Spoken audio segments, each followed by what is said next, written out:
साहब नमस्कार। Short notice पे आप लोग आए, आप लोगों का बहुत बहुत धन्यवाद। जैसा आप जानते हैं प्रॉपर्टी टैक्स को लेके लोगों के मन में बहुत सारी शंकाएं कुछ है, तो हम क्लैरिफाई करने के लिए आप लोगों के माध्यम से हम लोगों को बताना चाहते हैं कि प्रॉपर्टी टैक्स में है क्या और कितना लगने वाला है। बहुत से लोग एक तो सबसे पहले ये समझ लें, जब हम बात करते हैं किसी भी कानून की, किसी भी चीज की, मुझे याद है आप लोगों में से कुछ लोगों ने पूछा था कि साहब जब आप एंक्रोचमेंट हटाते हो तो जो ये जैसे और देशों में होता है आप हमारे यहाँ क्यों नहीं करते हो, रेगुलराइज क्यों नहीं करते हो, सो एंड सो फोर्थ। तो जब हम बात करते हैं भाई पूरे देश की, तो उसी हिसाब से प्रॉपर्टी टैक्स भी एक ऐसा टैक्स है जो पूरे देश में लगा हुआ है और JNK अपने आप में सबसे लास्ट स्टेट या यूटी है जिसमें ये एनफोर्स किया गया है। किसी भी म्यूनिसिपैलिटी की आय का एक मुख्य साधन जो है प्रॉपर्टी टैक्स होता है। अगर आप देखेंगे कि जनरली जो म्यूनिसिपैलिटी के जो काम होते हैं वो लोगों से जो रोजमर्रा के जो एकदम टच वाले जो कार्य होते हैं वो सबसे ज्यादा म्यूनिसिपैलिटी ही करती है। आपकी साफ सफाई होगी, आप घर से बाहर निकलोगे तो साफ सफाई होगी, तो मतलब जन्म से लेके मृत्यु तक जितने भी एसेंशियल काम है वो म्यूनिसिपैलिटी के दायरे में आते हैं और म्यूनिसिपैलिटी अच्छे से सर्विस प्रोवाइड कर सके तो उसकी एक आय का एक साधन होता है प्रॉपर्टी टैक्स। और ये एक तरह का प्रोग्रेसिव टैक्स होता है जिसमें आप जो गरीब होता है, मतलब आप ऐसा नहीं लगता सब पे एक समान लगाते हो, जो गरीब होता है उसमें कम लगता है और धीरे धीरे उसके हिसाब से बढ़ता है। सबसे पहले जनाब ये कोई नई चीज नहीं है, पूरे देश में लगती है और JNK यूटी में सबसे लास्ट में लगाया जा रहा है। सेकेंड, सर ये हर महीने नहीं देना है, ये साल में एक बार देना होता है। तीसरी चीज, जो भी इससे पैसा आएगा, मान लीजिए SMC का एरिया है तो वो जो म्युनिसिपल कॉर्पोरेशन श्रीनगर है ये उनके अकाउंट में जाता है, ये कंसोलिडेटेड फंड में नहीं जाता है। उसी तरीके से आप सोचिए मेरे दूर दराज की कुलगांव की अगर मेरी म्युनिसिपल काउंसिल है तो जो वो पैसा जाता है वो उसके अकाउंट में जाएगा। कुलगांव भी मेंटल सेक्रेटरी हाउस जिलेगा, मैंने देखा है वहां पे लोग छोटी छोटी चीजों के लिए बोलते थे कि साहब ये रोड जो हमें बनाना है या नाली हमें बनानी है तो उसके लिए पैसे की उन्हें कमी होती थी। वहां पे ये जो पैसा जो आएगा वो उसी काउंसिल के अकाउंट में रहेगा और वो वहीं उसी जगह ही इस्तेमाल होने वाला पैसा है। तो एक तरीके से आपकी डायरेक्ट अकाउंटेबिलिटी। आप ये भी मानोगे कि जैसे ही आपसे यूजर चार्जेस लिए गए डोर टू डोर कलेक्शन के, आप सब लोग इस बात को मानेंगे, ओपिनियन नहीं है, ये फैक्ट है। जब तक आपसे यूजर चार्जेस नहीं लिए गए थे उससे पहले जो सर्विस थी और जब आपसे यूजर चार्जेस लिए गए उसके बाद जो सर्विस हुई है, आप खुद उस बात को मानेंगे कि यूजर चार्ज देने के बाद एक तो जो हमारा नागरिक है उसमें जागृति आती है, वो एनलाइटेंड होता है कि नहीं भाई मुझे इसको जो है मैं आपको यूजर चार्जेस दे रहा हूँ था, मुझे तो आपको मेरे पास गाड़ी नहीं है एक दिन तो आप कहते हो मेरे पास गाड़ी क्यों नहीं आ रही है कि नहीं? तो इसे एक जागृति आती है। और जहां तक रहा JNK के कंटेस्ट में 1000 स्क्वायर फीट तक की जो प्रॉपर्टी है, अच्छा नंबर वन ये तो आपको पता ही है केवल अर्बन एरिया में ही है, रूरल एरिया में बिल्कुल भी नहीं है। दूसरा, अर्बन एरिया में अगर कोई एग्रीकल्चर लैंड है वो इससे बाहर है। तीसरा, जो 1000 स्क्वायर फीट तक का जिसके पास अपना मकान है वो इससे बाहर है। लगभग 1/3 से ज्यादा जो हमारे हैं वो इससे ऑलरेडी बाहर हो जाते हैं। फोर्थ पार्ट इसका जो आप देखोगे, अगर मान लो आपको किसी प्रॉपर्टी के लिए 100 रुपए देना होता है श्रीनगर म्युनिसिपल काउंसिल में, कॉर्पोरेशन में, तो आपको जो काउंसिल में है वो 75 रुपये होगा उसके कॉरेस्पॉन्डिंग, अगर कमेटी होगा तो केवल 50 रुपये होगा। तो जितना एक आदमी दूर दराज एरिया में रहता है, जो बेचारा अभी गरीब है, अपना मकान बनाया है, तो वो उसमें ऑलरेडी एग्जम्प्टेड है, 1000 स्क्वायर फीट तक ऑलरेडी एग्जम्प्टेड है। उसके बाद इसको प्रोग्रेसिवली बढ़ाया गया, इसके फैक्टर्स है, कैलकुलेशंस है। मेरी आप लोगों से रिक्वेस्ट रहेगी अगर आप इसको एक बार देखोगे तो आपके दिमाग से अपने आप ये मेरे से दूर हो जाएगी। किसी को लगता होगा पता नहीं 6000 ले लेगा, 10,000 ले लेगा, 15,000 ले लेंगे और हर महीने ले लेंगे, ऐसा नहीं है। साल में है JNK में सबसे लास्ट में लगाया जा रहा है। पैसा लोगों के तुरंत उनके इस्तेमाल के लिए उसी कमेटी के हाथ में रहेगा। जो काउंसलर रहेगा जिस एरिया से एक बार कमेटी में पैसा आएगा तो उतना ही उससे अच्छा काम कर सकता है। और जो हमारे रेट है वो पूरे देश में सबसे कम है। उसका स्लैब आप लोगों के माध्यम से न्यूज़पेपर्स में भी दिखाया गया था कि कितना है। अगर मैं इसमें सिर्फ श्रीनगर कॉर्पोरेशन, क्योंकि कुछ एरिया आप जानते हैं श्रीनगर में भी कुछ पॉश एरिया है, किसी के सर्कल रेट बहुत हाई होते हैं, किसी के सर्कल रेट बहुत कम होते हैं।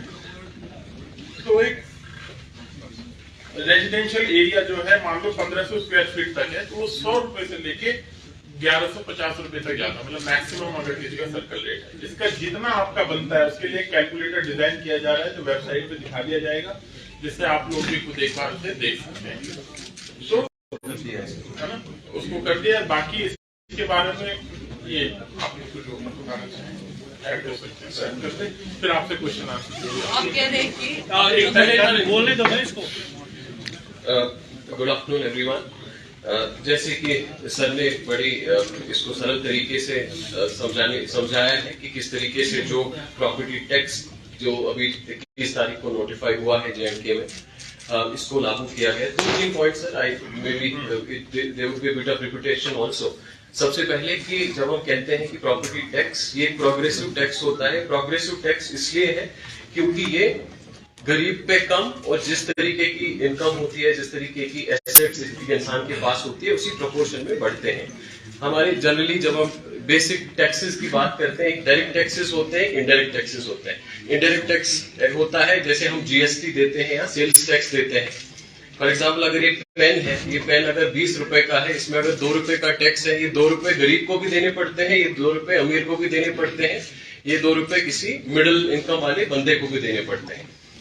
तो इनडायरेक्ट टैक्स जनरली रिग्रेसिव, इसको प्रोग्रेसिव नहीं माना जाता है। लेकिन जो डायरेक्ट टैक्स होता है वो प्रोग्रेसिव होता है। डायरेक्ट टैक्स में एक जो सिंपल एग्जांपल हम जानते हैं, दैट इज इनकम टैक्स, कि जितनी इनकम बढ़ती है उसी प्रोपोर्शन में टैक्स देना पड़ता है। इनकम स्लैब कम है, इंसान की गरीब आदमी है, उसको वो टैक्स नहीं देना पड़ता है। इसी तरह से जो प्रॉपर्टी टैक्स है, ये प्रॉपर्टी टैक्स भी एक डायरेक्ट टैक्स है और प्रोग्रेसिव टैक्स है, क्योंकि जिसकी कम एसेट्स हैं, जिसकी कम प्रॉपर्टी है, वो या तो एग्जम्प्टेड होता है या बहुत कम रेट होती है। और जो ही आपकी जो एसेट्स का साइज, एसेट्स का क्वांटम बढ़ता है, तो प्रॉपर्टी टैक्स भी प्रोपोर्शनेटली बढ़ता है। इसलिए ये प्रोग्रेसिव होता है। एक डिस्ट्रीब्यूटिव जस्टिस भी इसको माना जाता है कि जो हमारे समाज में, हमारे सोसाइटी में, देश में बड़े एसेट वाले जो हमारे होल्डर्स होते हैं, उनका टैक्स गरीब के लिए, उस गरीब के आसपास की डेवलपमेंट के लिए यूज होता है। So that was the first point जो सर ने भी अच्छे से समझाया है। दूसरा पॉइंट जो बहुत अहम है, वो ये अहम है कि फॉर एग्जांपल अगर कोई GST अभी इकट्ठा होता है तो ये कंसोलिडेटेड फंड में चला जाता है। फिर वहां से थ्रू फाइनेंशियल जो जिस तरीके से बजटिंग होती है, फाइनेंशियल बिल्स होती है, उसके हिसाब से एलोकेट होता है। ये जो प्रॉपर्टी टैक्स है, ये property tax urban local body अपने एरिया में खुद इकट्ठा करती है, और इसके बाद इसको खर्चा करने का भी अधिकार उसी अर्बन लोकल बॉडी को होता है। इसका मतलब श्रीनगर में जो भी इकट्ठा होगा वो श्रीनगर म्युनिसिपल कॉर्पोरेशन के ही अकाउंट में जाएगा, और इसका खर्चा, इसको किस तरीके से खर्च करना है, इसको किस तरीके से जो है स्पेंड करना है, कौन सी डेवलपमेंट कामों में करना है, that would be decided by Srinagar municipal corporation only. इसी तरीके से छोटी कोई म्युनिसिपल काउंसिल है, म्युनिसिपल कमिटी है, वहां पे जो इसमें कलेक्ट होता है, that would again, it will not go to government, UT government को नहीं जाएगा, सेंट्रल गवर्नमेंट को नहीं जाएगा, ना ही एक ULB से दूसरे ULB में जाएगा।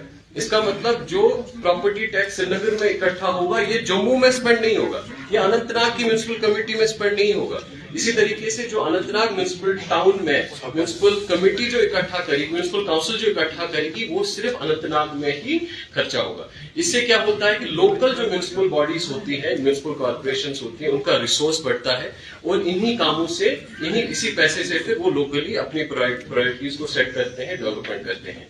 अभी अगर हम श्रीनगर की बात करें, हम लोग हार्डली 10%, 12% अपने खर्चे को इकट्ठा कर पाते हैं through our resources through our different means. But जब खर्चे की बात करते हैं, चाहे हमें सैनिटेशन की बात हो, सैनिटेशन वर्कर्स को लगाने की बात हो, गाड़ियों को लगाने की बात हो, ब्रूम्स की बात हो, यूनिफॉर्म की बात हो, इसी तरीके से विंटर में स्नो क्लियर करना है, स्नो क्लियरेंस के मशीनरी का खर्चा हो, फ्यूल का खर्चा हो, हमारे स्टाफ का खर्चा हो, अब कहीं ड्रेन्स बनानी है, कहीं इस समय हम लोगों ने रिसेंटली श्रीनगर में ड्रेनेज मास्टर प्लान बनाया था सर, लगभग हमारे यहाँ अभी 1000 किलोमीटर का ड्रेनेज नेटवर्क है और 1500-1600 किलोमीटर का ड्रेनेज नेटवर्क की और जरूरत है सर। पिछले साल जो 74th अमेंडमेंट में हमारे यहाँ जो है श्रीनगर के रोड्स ट्रांसफर हुए हैं, लगभग हमारे पास 2200 किलोमीटर ऐसे रोड्स हैं जिन पे मैक्सिमाइज करने की जरूरत होती है, जिनको जो मोटरेबल जरूरत है। पूरे अगर हम गलियों की बात करें, लगभग हमारे पास 7000-7500 लेन्स बाई लेन्स है शहर में। तो जो ये पैसा है, जो भी ये रिसोर्स है, ये इसी काम में, इसी पब्लिक सर्विस के लिए यूज होगा।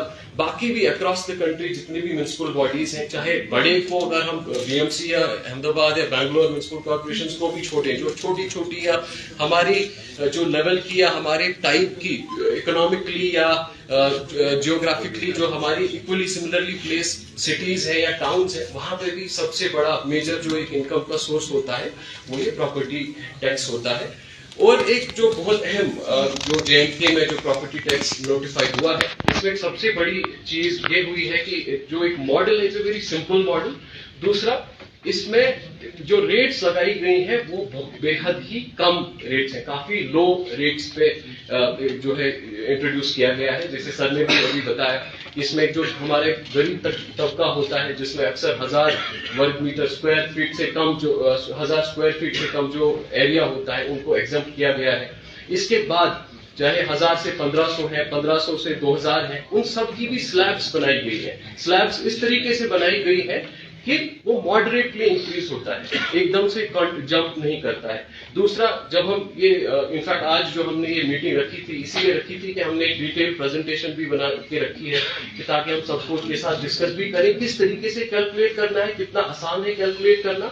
और कोई कहता है कि जी मेरा 5 लाख लग रहा है, 4 लाख लग रहा है, जो कि सही बिल्कुल भी नहीं है। इनफैक्ट हम लोगों ने आज पेन और पेपर भी सर यहाँ पे रखे हुए हैं कि इसके बाद विल डू दिस एक्सरसाइज, जैसे हम लोग 8th 9th में मैथ का क्वेश्चन करते थे, इसी तरीके से करेंगे कि ये जो हमारा कैलकुलेट जब हम करते हैं, जो ये प्रॉपर्टी टैक्स है, it's a multiplication of 9 factors, 9 factors का मल्टीप्लिकेशन से एक वैल्यू आता है जिसको हम टैक्सेबल एनुअल वैल्यू कहते हैं। उस टैक्सेबल एनुअल वैल्यू का 5% रेजिडेंशियल पे है और 6% जो नॉन रेजिडेंशियल पे है। कैलकुलेट करने की प्रोसेस भी बड़ी सिंपल है। इसका एक बेसिक वैल्यू जिसपे एंकर किया गया है वो हमारी सर्कल रेट है। सर्कल रेट जो हर साल जो नोटिफाई होती है हर डिस्ट्रिक्ट में, वो कमर्शियल रेजिडेंशियल के बेसिस पे, उस सर्कल रेट से या उस स्टैंप ड्यूटी रेट से हम एक लैंड वैल्यू फैक्टर ले लेते हैं। फॉर एग्जाम्पल, अगर किसी जगह का 60 लाख रुपए है सर्कल रेट, उसमें से हम 6 हम लेते हैं लैंड वैल्यू फैक्टर। किसी जगह पे अगर 1 करोड़ है सर्कल रेट, तो हम 10 ले लेते हैं लैंड वैल्यू फैक्टर। किसी जगह पे अगर 5 लाख है सर्कल रेट, तो 0.5 is the land value factor जो हम लेते हैं। उसको फिर मल्टीप्लाई करते हैं अलग अलग फैक्टर से, जिसमें एक यूजेज फैक्टर है, ये रेजिडेंशियल है या कमर्शियल है, किस तरीके का कमर्शियल है। ये इसका एज फैक्टर एक और फैक्टर है कि जितनी पुरानी बिल्डिंग है उतना उस पर कम जो है टैक्स लगता है, उस तरीके से वो फैक्टर रखा गया है। एक फ्लोर फैक्टर रखा गया है कि फ्लोर वाइज किस तरीके से, जैसे फ्लोर फैक्टर अगर कमर्शियल में ग्राउंड फ्लोर पे 1 लगता है, हमारी फर्स्ट फ्लोर पे 0.9 लगता है, सेकंड फ्लोर पे 0.8 लगता है। जितना ऊपर के फ्लोर्स होते हैं उनमें ये रेट ऑटोमेटिकली और कम चली जाती है। एज के बेसिस पे जैसे अभी बता दिया है। एक और फैक्टर है कंस्ट्रक्शन टाइप का फैक्टर, कि अगर एक आरसीसी स्ट्रक्चर है तो उस पर मैक्सिमम फैक्टर 1 है। अगर नॉर्मल हमारा रोड बेयरिंग दूसरे स्ट्रक्चर्स होते हैं उस पर कम है, कच्चा है तो और भी कम उसमें लगता है। तो बड़े सिंपल आसान तरीके से, आसान मॉडल के साथ ये बनाया गया है। बेसिक ऑब्जेक्टिव आज इस प्रोग्राम में हम लोग एक डिस्कशन में डिटेल में ये चीज समझाएंगे भी। और one thing that we want to do is, हम हमारे सभी साथियों को आज एक पेन और पेपर भी देना चाह रहे हैं ताकि वो खुद कैलकुलेट करें। क्योंकि काफी सारे लोग अफवाहें फैलाते हैं कि बड़ा एकदम से दिस इज समथिंग डिस्प्रपोर्शनेट, वो चीज तभी खंडित हो जाती है जब आप खुद कैलकुलेट करते हैं। हम लोग कल जैसे दो तीन एग्जाम्पल में देना चाहूंगा। यहाँ लाल चौक हमारा सबसे प्राइम एरिया है। अगर लाल चौक में आपकी लगभग 3,300 स्क्वायर फीट की दुकान है, जो अच्छी खासी दुकान है, उसका साल का ये लगभग 2200-2300 रुपए बनता है, समथिंग अराउंड दैट। इसी तरीके से अगर आपका राजबाग में है, 1 कनाल की ये है, तो उस पर भी आप देख सकते हैं 2000-2500 इसी के अराउंड ये बनता है। ये सभी कैलकुलेशंस भी हमने जो है अपने रखी भी है। इस समय हम लोगों ने ट्विटर हैंडल वगैरह पे भी एक बेसिक कैलकुलेटर भी शेयर किया है, जिसमें आप अपनी ये डेटा डाल के खुद देख सकते हैं, कैलकुलेट कर सकते हैं कि हमारा जो प्रॉपर्टी टैक्स कितना बनता है। बहुत ही कम जो है अमाउंट ये बनता है। इसमें सभी प्रोविजंस रखी गई हैं जिससे ये ज्यादा प्रोग्रेसिव बने। इसमें ये भी है कि अगर टाइमली पे किया जाता है तो उसमें 10% का एग्जम्पशन भी होता है। सो कुल मिलाके I think in conclusion, before we proceed for the further program, we want to drive this point कि किसी भी तरीके से अफवाहों का, किसी भी तरीके से जो अनसबस्टेंशिएटेड क्लेम्स पे उनपे जो है बिलीव करने की जरूरत नहीं है। आप खुद ये एसओ पढ़ सकते हैं, इसके साथ जो एनेक्शर्स हैं वो भी आप देख सकते हैं। खुद जहां अपने घर का भी, अपने प्रॉपर्टीज का भी, जहां पे भी आप रहते हैं, आप खुद अपना कैलकुलेट करके देख सकते हैं। आप ये खुद ही समझ पाएंगे कि ये किसी भी तरीके से it is not disproportionate, it is बनाया गया है। और इससे जो भी रिसोर्स, जो भी इसमें व्हाटएवर कलेक्शन हैपेंस, जो भी इसमें से जब हम 1000 स्क्वायर फीट की बात करते हैं तो हम 1000 स्क्वायर फीट एरिया लैंड की बात नहीं करते, we are talking about built up area. तो इनफैक्ट अगर आप हमारे श्रीनगर की ही बात करते हैं, डाउनटाउन के आप अक्सर एरियाज को देखते हैं, हमारा लार्ज प्रोपोर्शन जो एक गरीब तबका है, they fall with in this 1000 square feet bracket. In fact इसका भी एक लॉजिक है कि 1000 स्क्वायर फीट ही क्यों? जब हम प्रधानमंत्री आवास योजना के देखते हैं, जब हम लो इनकम ग्रुप में हाउसिंग का डेफिनेशन देखते हैं, सो उसमें this has been done keeping that things और those things also in mind. दूसरी चीज, जब 1000 स्क्वायर फीट से आगे का है, उसके बाद का मतलब ये नहीं हो कि किसी का अगर 1100 या 1500 स्क्वायर फीट है तो उसका एकदम से बहुत ज्यादा है। उसका भी जो प्रॉपर्टी टैक्स मान लीजिए 1000, that is again very nominal, that's again सबसे पहले, क्योंकि अगर आप ये एसओ पढ़ेंगे, इस एसओ में there is a reference to section 143A of municipal corporation act, जिसमें government has the powers and authority to implement and issue this order, जिसको इशू किया गया है। It is clearly written in the order that this will be implemented from 1st April 2023, and it will be implemented with that timeline, with that direction as the government has already issued. As far as the fact is concerned, again, कि अगर ये order अगर government ने issue किया हुआ है, but this has been issued for the empowerment, for the improvement of the municipal bodies. मुझे लगता है सबसे बड़ा बेनिफिशियरी इसका म्युनिसिपल कॉर्पोरेशन ही होगा। इससे जो भी funds, whatever, it's again at the cost of repetition, whatever the taxes will be collected, that will be in the account of municipal corporation only, और हमारी म्युनिसिपल कॉर्पोरेशन ही डिसाइड करेगी उन funds को किस तरीके से कैसे। इसमें भी कई तरह के जो एग्जाम्पशंस हमारे, फॉर एग्जांपल अगर आप जो एक्ट भी देखेंगे, उसमें भी कई सारे प्रोविजंस में वो एग्जाम्पशंस दिए गए हैं। दोज एग्जाम्पशन, सिमिलरली जो रूल्स भी फ्रेम किए गए हैं, उन रूल्स में भी वो एग्जाम्पशंस, काफी सारे exemptions are already there. Those exemptions would be इस तरीके से अभी सर ने भी बताया कि जिस भी residential which is less than 1000 square feet, they are exempted from basis है प्रॉपर्टी टैक्स कैलकुलेशन का, that is the built up area। तो इसमें the category of the person will not be considered, it would be the built up area of the property।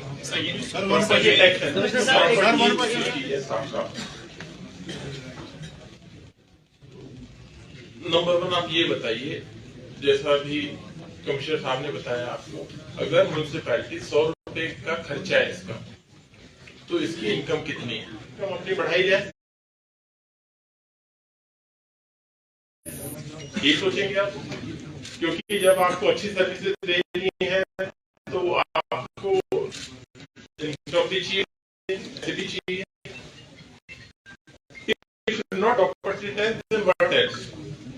Okay, because इसके अलावा कोई option है नहीं immediately जो widely accepted है, यही दिया जाता है। और मैं बताता हूँ, इनकम की बात कर ले, हम देश में सबसे आते हैं, तीसरे उससे आते हैं पर कैपिटा फॉर्मेशन की बात। आप हमारे बाकी जो डाटा उठा ले, मैं ओपिनियन बात नहीं कर रहा हूँ, मैं डाटा की बात कर रहा हूँ, फैक्ट की बात कर रहा हूँ। ओपिनियन में आपके साथ मुझे लगता है कि ऐसा नहीं होना चाहिए, ये ओपिनियन, पर मैं डाटा की बात कर रहा हूँ। चाहे वो उड़ीसा हो जहाँ हमसे कम लोग वहाँ भी लोग प्रॉपर्टी टैक्स देते हैं और कॉर्पोरेशन को देते हैं और उनको मिलती है। जेल में अभी जो हालात है, आप भी जानते हैं, हमारा टूरिस्ट पहले कितने थे, आज कितने, एप्पल की पैदावार हो, केसर हो, या पहले कितनी थी और आज कितनी। ठीक है, ये मैं आपके ऊपर छोड़ता हूँ कि पहले से बेहतर है। नंबर ऑफ टूरिस्ट 2009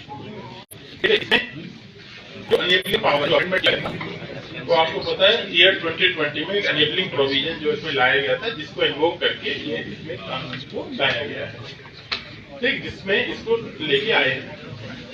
और ये जो प्रोविजन है ये देश की पार्लियामेंट ने उसमें इंक्लूड कराए हैं। तो कोई ये कहे कि भाई इसमें कोई मतलब अनऑथराइजली विदाउट पावर इसको इम्प्लीमेंट कर दिया गया, आज की डेट में JNK में भी आप भी अच्छे से जानते हैं, एक्सेप्ट असेंबली, बाकी सारे जो इंस्टीट्यूशन है वो तो ऑलरेडी है। नीचे चाहे म्युनिसिपल काउंसिल हो, कमेटी हो, पंचायत हो, या ऊपर ऑनरेबल MPs जो होते हैं, जो भी है, तो ये ड्यू प्रोसेस के थ्रू है। जब आप कोई भी कानून बनाते हैं ना, तो आप एक एक इंडिविजुअल केसेस को उस तरह से छांट के नहीं कर सकते हैं। I mean, मैं क्यों कह रहा हूँ, जब मैं प्रॉपर्टी टैक्स बनाता हूँ तो प्रॉपर्टी को माइंड में रख के बनाया जाता है, ओके, कि उसके पास कितनी है, और एक व्यक्ति उसी हिसाब से जब एक घर में रह रहा है, उसके पास इतना है, मान लो उसके पास कमर्शियल शॉप है या उसके पास एक कोठी है 1 कनाल की, और वो फिर क्योंकि इम्प्लीमेंटेशन भी तो आपको करना है ना, जब आपको तो आपको बहुत ज्यादा उसमें सब्जेक्टिविटी उसमें नहीं ला सकते हैं कि अगर एक बंदा होगा उसके साथ ये होगा, फिर कोई जाएगा नहीं, उसके पास मान लो उसके पास और कर्जा हुआ तो साहब वो कैसे करेगा। तो आपको इम्प्लीमेंट करने के हिसाब से ऐसे ही लाना होता है कि जो फेयर